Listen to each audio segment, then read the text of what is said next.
अब क्वेश्चन आता है कि मॉपअप क्या होता है।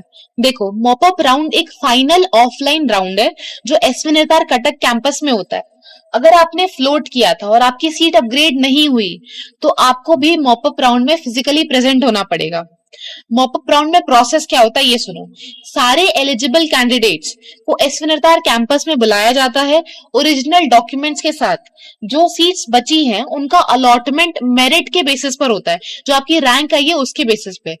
आप अवेलेबल सीट्स में से कोई भी सीट चूज कर सकते हो अगर आप एलिजिबल हो, ठीक है। सीट अलॉट होने के बाद तुरंत एडमिशन कंफर्म करना होता है। जितने भी डॉक्यूमेंट्स आप लेके गए हो सारे डॉक्यूमेंट्स का वेरिफिकेशन करवाना है और एडमिशन फी पे करके एडमिशन करवा लेना होता है। मॉपअप के बाद कोई फ्लोट या अपग्रेडेशन ऑप्शन नहीं होता है।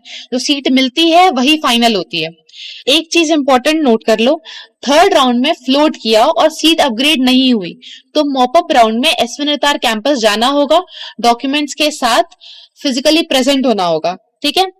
वहां सीट अलॉटमेंट और एडमिशन प्रोसेस कंप्लीट करना होगा। ये प्रोसेस स्ट्रिक्टली ब्रोशर के हिसाब से है, वो मैंने बता दिया तुम्हें, ठीक है।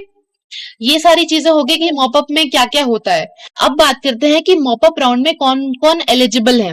वो सारे स्टूडेंट्स या वो सारे कैंडिडेट्स जिनको कोई भी सीट अभी तक नहीं मिली है, first round, second round, third round, किसी में भी, ठीक है, तो वो एलिजिबल है। या फिर जिनकी सीट कैंसिल हो गई थी इस वजह से कि वो रिपोर्ट नहीं कर पाए, या फिर डॉक्यूमेंट इशू की वजह से, जिस भी रीजन की वजह से आपकी सीट कैंसिल हो गई, या फिर आप रिपोर्ट नहीं कर पाए, या फिर आपको कोई सीट अलॉट नहीं हुई है अभी तक, और या फिर आपने थर्ड राउंड में फ्लोट का ऑप्शन चूज किया है, आप सब एलिजिबल हो मॉपअप राउंड के लिए। तो आप सब मॉपअप राउंड में पार्टिसिपेट कर सकते हो। और वो ऑफलाइन होता है, क्या होता है मैंने तुम्हें बता दिया, ठीक है।